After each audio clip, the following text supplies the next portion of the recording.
Welcome back, I'm Ron the Cook. Today we're going to be going over something that I've been seeing pop up all over social media recently, and that is Oleo Saccharum. I've also heard some really weird pronunciations of the word, like Saccharum or Saccharum. It's Oleo Saccharum.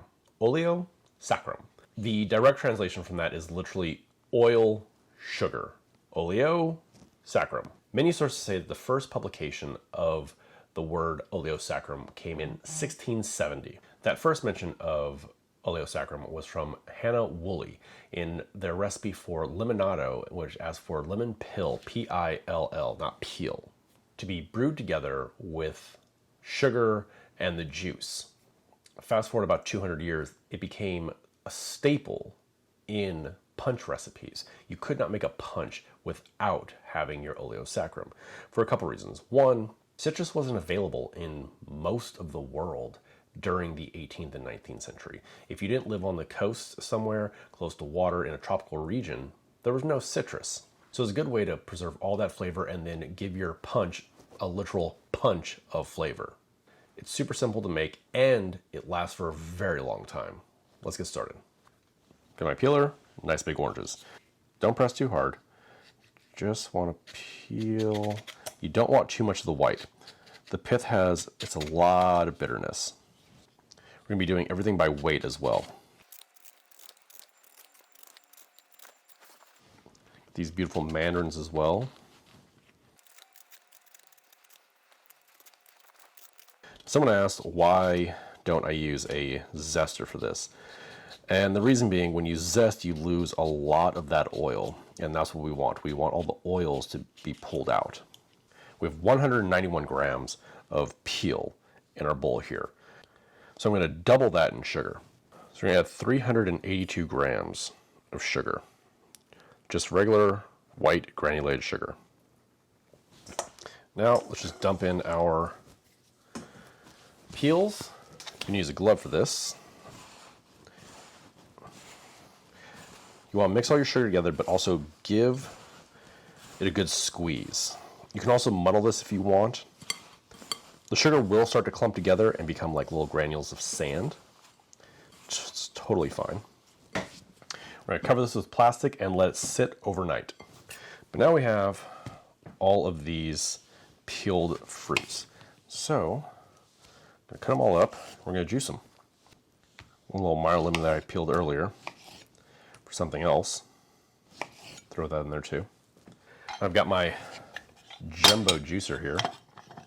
I love this juicer because you can fit almost a whole orange, a large orange into it. Just use a little bit of weight and just press. The grapefruit gives the nice little bitterness at the end. The Meyer lemon is like the predominant scent and flavor in there, but the mandarins really creep up towards the end. It's delicious, but it's not good for cocktails, so we're going to adjust this right now. All right, so we have the scale zeroed out right here.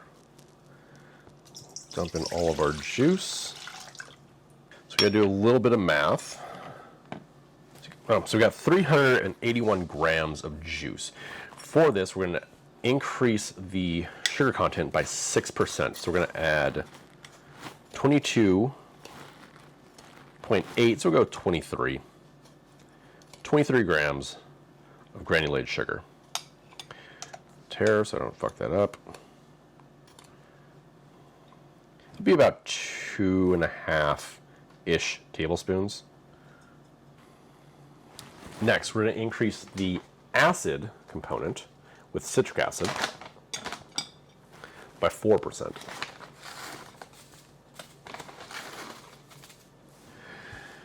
Which should be 15 grams.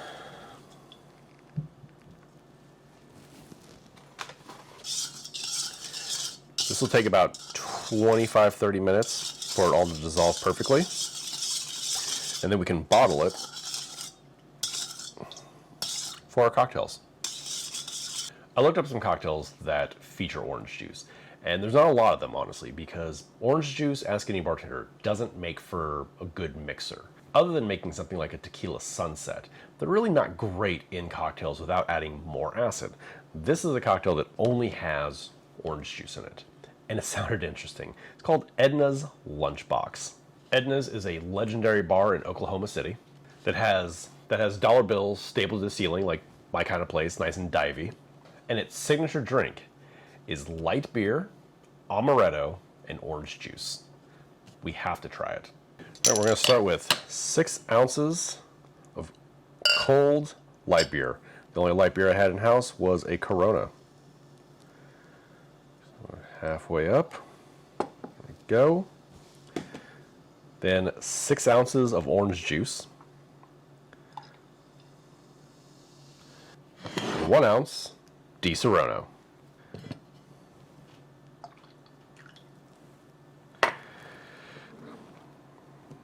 Edna's lunchbox. Let's give it a try.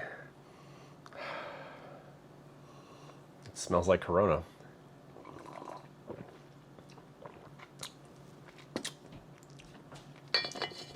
Damn it.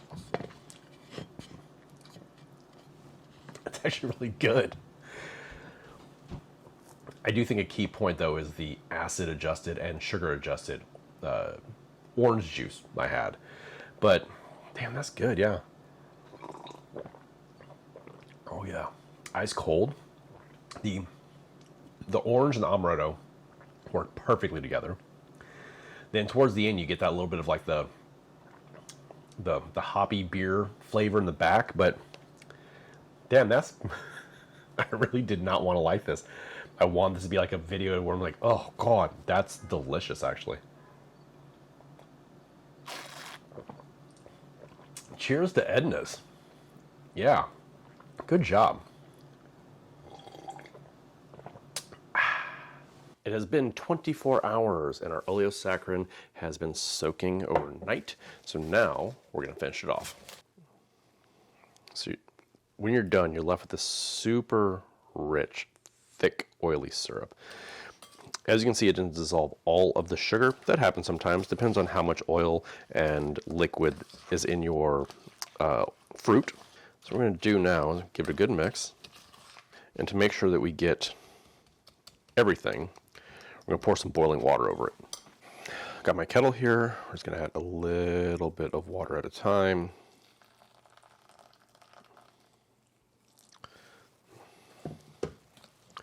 Stir. We just want to add enough water to this so it completely dissolves all of the solids. The boiling water is also going to really help release all of the oils from the skins. Next, we've got our pour over coffee maker here. I'm going to strain it straight through this. All right. Take our peels. We're going to keep the peels and actually turn that into a second syrup. There it is. Beautiful, oily. You can see the oils just coating the glass. All right, for our cocktail, we're going to need our Oleo Saccharum, some saline solution, our acid-adjusted orange juice, some West Indian sweet orange bitters, limoncello, and some whiskey. We're going to start with a 1/2 ounce for acid-adjusted orange juice, 3/4 ounce limoncello. Then we've got 1.5 ounces, or 45 mils, bourbon, 1/2 ounce of our Oleo Saccharum,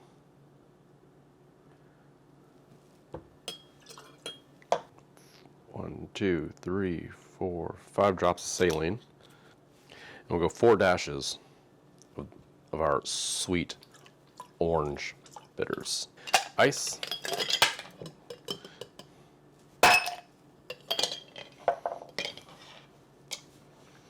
Cap.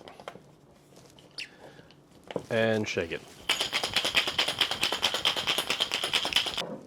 Now I'm going to serve this up in my nice Nick Nora glass.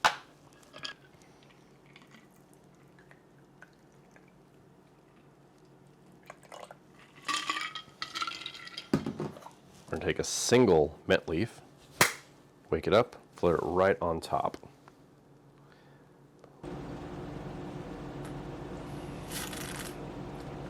It's like a whiskey sour, but less acidic. Way more brightness from our Oleo Saccharum. That acid-adjusted orange juice gives you all that flavor of an orange juice you want in a cocktail, but with the acid of a lime. Oh yeah, so good. This is also a special bottle of Maker's Mark. This is the private selection that you can't buy anywhere other than Sobremesa and Alomar in Oakland, California. This is Chef Nelson's from Top Chef. This is his Maker's Mark. Now the Oleo Saccharum is going to last a good couple weeks in your refrigerator. If you want it to last even longer, if you add 20% by weight, some Everclear or something that it's like a vodka or a gin or even an overproof whiskey, will extend your shelf life that much longer. It'll add probably a couple more weeks to the Oleo Saccharum. Batch out a full bottle of this, throw it in your freezer. You're ready to go when you get home after work. Thank you for watching. I'm Ron the Cook. I'll see you next time.